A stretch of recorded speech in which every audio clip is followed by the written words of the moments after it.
इंगळगी परिसरात एक धक्कादायक घटना समोर आली आहे। सिकंदर शेख यांची हत्या झाल्याने परिसरात खळबळ उडाली आहे। प्राथमिक माहितीनुसार कौटुंबिक वादातून जावयानेच सासऱ्याची हत्या केल्याचा संशय व्यक्त केला जात आहे।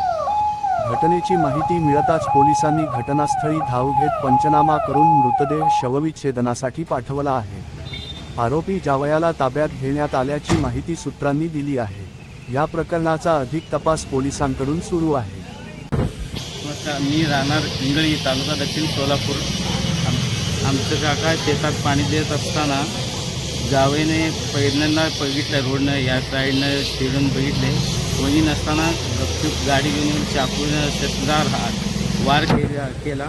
वार केल्यानंतर आमचं काकाचा मुलगा तिथंच होता। मग आमचं काका वार करताना त्याला ओरडल्यानंतर त्यानं येऊन आल्यानंतर त्याला पण चाकू घेऊन मागं लागल्यानंतर आमचं काका पोरगं एकटंच होता, त्यानं घाबरून त्यानं पळाला। मग पळाल्यानंतर त्यानं पूर्ण जीव जायस तर त्याला मारून काय केला, नंतरनं त्यानं स्वतः चाकूनं वार करून घेतला आणि मेल्याने पडला। आम्हाला वाटलं त्यानं पण मेला म्हणून आम्ही सोडला।